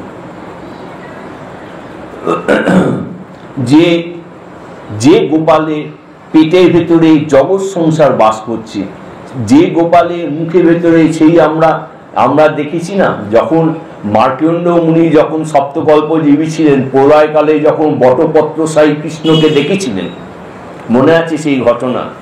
যখন দেখলেন একটি বাচ্চা চতুর্দিকে জলে জল হয়ে গেছে, মার্কণ্ড মুনি শীতে ঠট্টর করে কাঁপছেন, দেখলেন তার মধ্যে একটা পাতা ভেসে আছে। ওই প্রলয়ের মধ্যে পাতা, দেখলেন পাতার মধ্যে একটা বাচ্চা ছেলে শুয়ে আছে, সে মুখের মধ্যে পায়ে বুড়ো আঙুল গুঁজে শুয়ে আছে, সেটা অপূর্ব সুন্দর দেখতে। তাদের এসে পিক করে হেসে ফেললো বাচ্চাটা। মার্কণ্ড মুনি কাছে আসতে, সে গোপালটা বললো তোমার বড় শীত করছে, উঠে এসো। মার্কণ্ড বললো আমার এই বিশাল চেয়ারে ছোট্ট পাতায় উঠবো কি করে? হাত দিয়ে চাপ দিন না, পাতাটা ডুবছে না, পট করে উঠে পড়লেন না, ঠিক আছে তো। তারপর সেই ছোট্ট সে কৃষ্ণ তাকে বলেন তোমার শীত করছে, আমার পেটের মধ্যে চলে এসে। উনি হাঁ করলেন, মাকুনের পট করে পেটের মধ্যে ঢুকে গেলেন। ঢুকিয়ে দেয় চতুর্দিকে দোকান ঘাট বাজার, লোকজন হই হই করছে, আরেকটা জগৎ। আবার মুখে ফুট করলে বাইরে বেরিয়ে আছে, চতুর্দিকে প্লাবন। এই মায়ার স্বরূপ দর্শন মার্কণ্ডেয় করেছিলেন। এই সেই গোপাল যার মুখের ভেতর দিয়ে জগৎ ব্রহ্মাণ্ড মার্কণ্ডকে দেখিয়েছে, সেই গোপালের মুখের মধ্যে মায়ের দুধ ধরছে না, কষ দিয়ে গড়িয়ে পড়ছে। এই হচ্ছে ঠাকুরের লীলা। যে মুখের ভেতরে জগৎ সংসার আছে, সেই মুখে মায়ের দুধ ধরছে না, কষ দিয়ে গড়িয়ে পড়ছে। আর যশোদা তার মুখের দিয়ে তাকিয়ে মা স্নেহ, মাতৃ স্নেহে তাকে দুধ পান করাচ্ছে। এমন সময় দূরে দেখলেন সেই দুধটা উতলে পড়ে যাচ্ছে। দুধটা উঠলে পড়ে ধপ করে গোপালকে মাটিয়ে নামিয়ে দেখে ছুটে চলে গেলেন দুধটাকে সামলাবার জন্য। যশোদাকে এটা ঠিক করবেন না। তাহলে রাজা কত দুধ আছে, বললাম না 100টা গাড়ি আছে, একটা কড়া দুধ নষ্ট হলো, আরেকটা দুধ চাপাতে কি এসে গেছে, দুধ নষ্ট হতো, তাহলে ক্ষুধার্ত গোপালকে ফেলে দিয়ে চলে গেলেন। এটা কি যশোদা ঠিক করলেন? খুব অন্যায় করলেন। আর গোপালের কত রাগ হয়ে গেছে। যশোদা অন্যায় করেননি। কেন অন্যায় করেননি? ভগবানের থেকেও ভগবানের সেবা বড়, এই বার্তা ব্যাসদেব দিয়েছেন।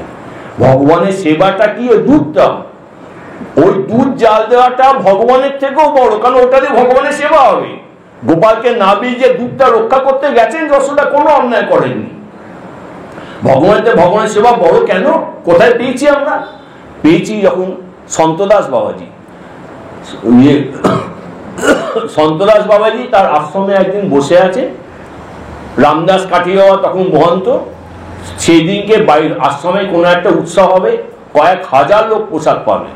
সন্তদাস বাবাজি রাত্রি 2টো থেকে উঠে জপ ধ্যান তপ এসব করছেন। গুরুদেব যা যা করতে হবে সেগুলো করছেন, না করতে যেতে পারবেন না। করতে করতে সকাল হয়ে গেছে।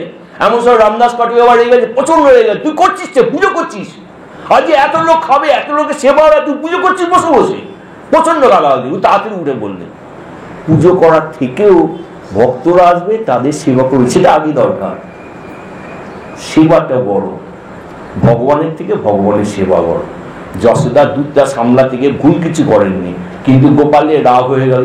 মা আমাকে ফেলে দিয়ে চলে গেল, দাঁড়াও দেখাচ্ছি মজা।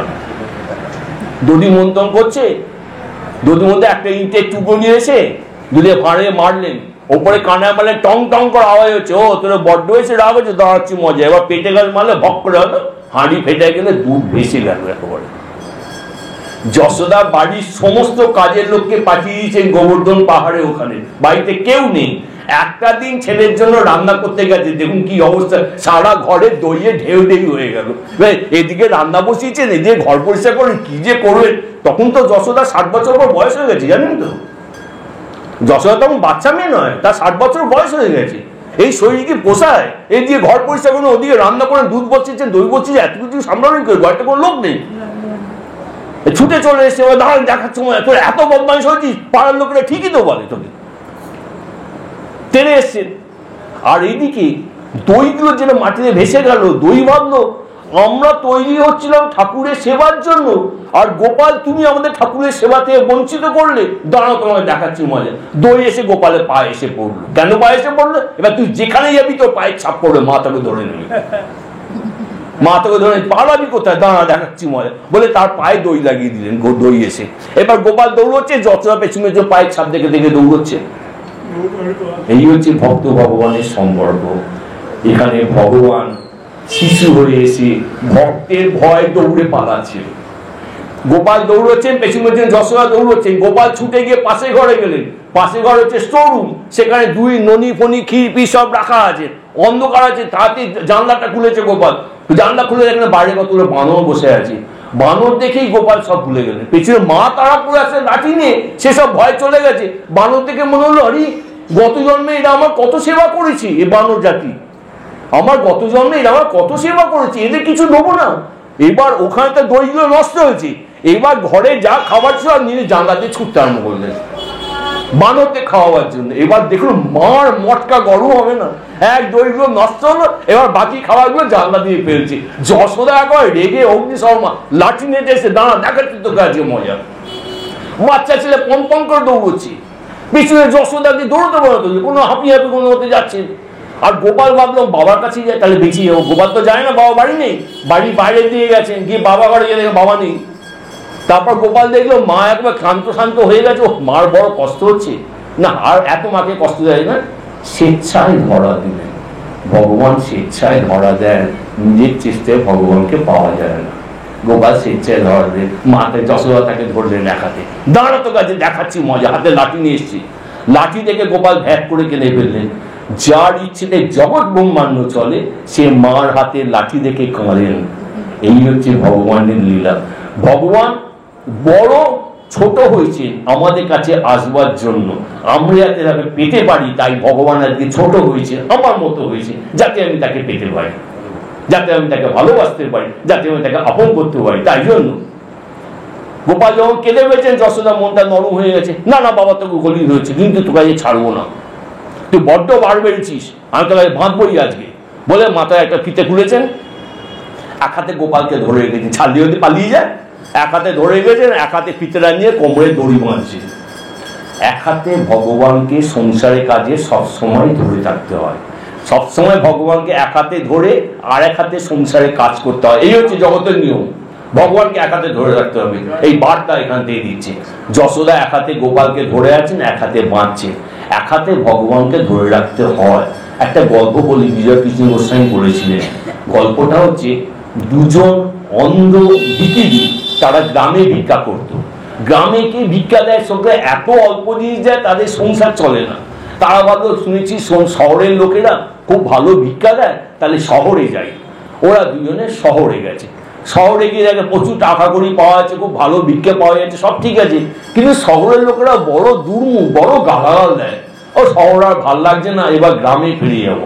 কিন্তু এই শহরটা ছিল পাঁচিল দিয়ে ঘেরা শহর, ঢোকবার সময় ঢুকেছে, এবার বেরোবে কি করে, দুজনে তো অন্ধ, রাস্তা চিনতে পারছে না।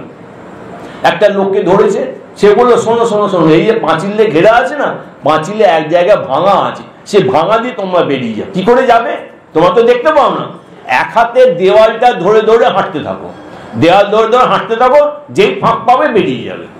দুজন ভিখিরি এক হাতে দেওয়াল ধরে ধরে হাঁটছেন।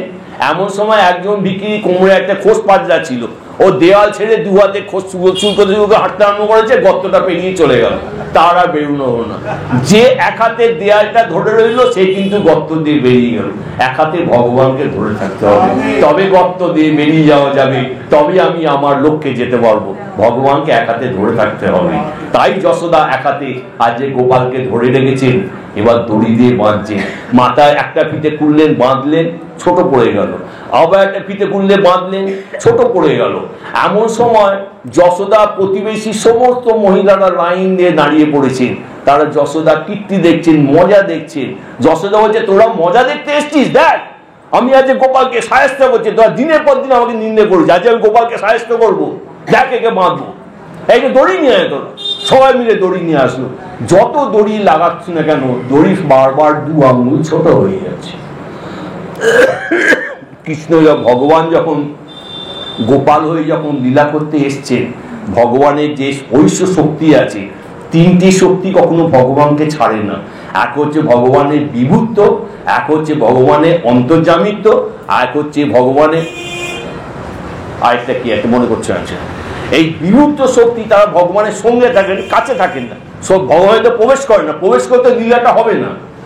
যখন গোপালকে দড়ি বাঁধা হচ্ছে, ভগবানের বিভূত্ব শক্তি ভগবানের কোমরে প্রবেশ করেছে, তাই বিশাল হয়েছে, তাকে বাঁধা যাচ্ছে না। বারবার দু আঙুল ছোট হচ্ছে। দু আঙুল কেন হচ্ছে? একটা হচ্ছে ভক্তের প্রয়াস, একটা হচ্ছে ভগবানের কৃপা। ভক্ত প্রয়াস করবে, ভগবান কৃপা করে দু আঙুল মিলে যাবে, তখন দড়িটা বাঁধা যাবে, তখন ভগবানকে ধরা যাবে। ভক্তকে প্রয়াস করতে হবে। জীব দিয়েছেন তিনি, আর দেবেন তিনি, এটা সত্যি কথা, কিন্তু আমাকে প্রয়াস করতে হবে, তবে ভগবান করবেন। আমি যে প্রয়াস না করি ভগবান করবেন না। ভগবান আমার প্রয়াসের অপেক্ষা করেন। এই যখন যশোদা যখন দড়ি বাঁধবার জন্য হিমশিম খেয়ে যাচ্ছেন, তখন গোপাল ভাবলো মার বড় কষ্ট হয়েছে, এবার মা বাঁধুক। তাকে দড়িতে বাঁধা হলো। বেঁধে কোথায়? উদুখলের সঙ্গে, কাঠের বড় উদুখল, তার সঙ্গে বেঁধে গোপালকে রেখে দিয়ে এইবার যশোদা গেছেন, দুধে জাল দিচ্ছেন আর টাকিদাকে দেখছেন, বলছি মেয়েদের ঠান্ডা করে দেবো, এতদিন এত বদমাইশি করেছিস, ওইখানে তুই বাঁধা থাক, একদম নড়বি না ওখান থেকে, বলে দুধ জাল দিচ্ছে। এমন সময় গোপালের বন্ধুরা এসছে, তারা এসে বলে কি তোকে দড়ি দিয়ে বেঁধে রেখেছি? গোপাল বলে দেখ আমি কিছুই করিনি, মা কেমন শুধু বুঝে ওকে বেঁধে রেখে দিয়েছে, দড়িটা খুলে দে না দড়িটা। ও সব বন্ধুরা এসে জোর করে টানামানি করে কিছুতেই দড়ি খুলতে পারছে না। ভক্তের দেওয়া বন্ধন কি খোলা যায়? সুরদাস দিনরাত ভগবানের নাম করে করে দিন কাটে। একদিন নাম করতে করতে বনের পথে যেতে যেতে কুয়োর মধ্যে পড়ে গেছেন।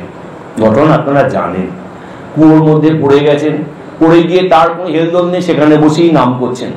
এবং পাশ দিয়ে যারা যাচ্ছে সবাই সুরদাসকে চেনে। একজন লোক, ও সুরদাস তুমি পড়ে গেছো? না না আমার হাত ধরে উঠে এসো উঠে এসো। সুরদাস বলে তুমি কি আমাকে ফেলে দিয়েছো? না না আমি কেমন কেমন ফেলতে যাবো, তাহলে আমি তোমার হাত ধরে উঠবো না, যে আমাকে ফেলেছে আমি তার হাত ধরে উঠবো। সারাদিন ধরে যত লোক তার কাছে এসছে তাকে সুরদাস বলছে তুমি কি ফেলেছো, তুমি যদি না ফেলো আমি তোমার হাত ধরে উঠবো না, যে ফেলেছে সে আমাকে তুলবে। সারাদিন সমস্ত লোক চলে গেল, সুরদাস কুয়োর মধ্যে বসে আছেন। আর কি ভগবান ঠিক থাকতে পারেন? ভগবান চলে এসছেন, কৃষ্ণ এসছেন, এসে তার বাঁশিটা বাড়িয়ে বলছেন সুরদাস উঠে এসো।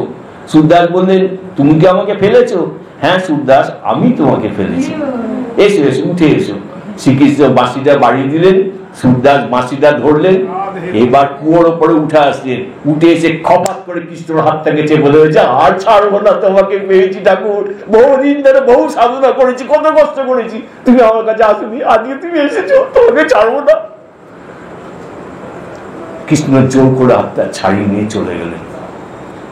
তখন সুরদাস যে কথাটা বলেছিলেন, হাত মমরি ছোড়কে যাও দুর্বল জানি মই, অন্তর সে জব যাওগে মরদ জানি তুই। আজকে আমার শরীরে ক্ষমতা নেই ঠাকুর, তুমি আমার হাত ছেড়েই চলে গেলে, আমার অন্তর থেকে যাও তো দেখি বুঝছো তোমার ক্ষমতা। এই হচ্ছে ভক্তের শক্তি। ভক্তের শক্তি ভেদ করা যায় না। যশোদা দড়ি বেঁধেছে, সেই দড়ি কি আর খোলা যায়? বাচ্চারা হাজার চেষ্টা করে খুলতে পারলেন না। তখন গোপাল বলল ছেড়ে দে, তোদের দ্বারা হবে না, আমি ব্যবস্থা করছি।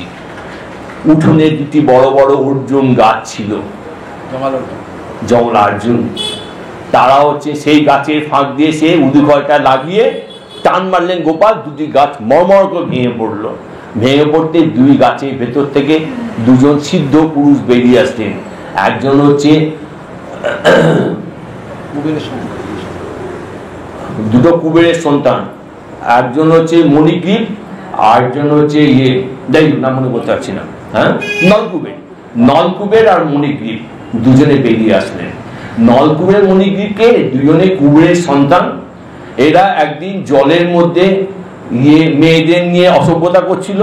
এমন সময় নারদ সেখান দিয়ে যাচ্ছিলেন, দেখে নারদের একদম রাগ হয়নি, তাদের বরঞ্চ কল্যাণের জন্য নারদ গান গাইতে গাইতে গানের সুরে তাকে অভিশাপ দিলেন যে তোমরা যে ইন্দ্রিয় তর্পণ করার জন্য আজকে এই কাজ করছো, সেই ইন্দ্রিয় তোমাদের জড়ো হয়ে যাবে এবং ভগবান শ্রীকৃষ্ণ এসে তোমাদের উদ্ধার করবে।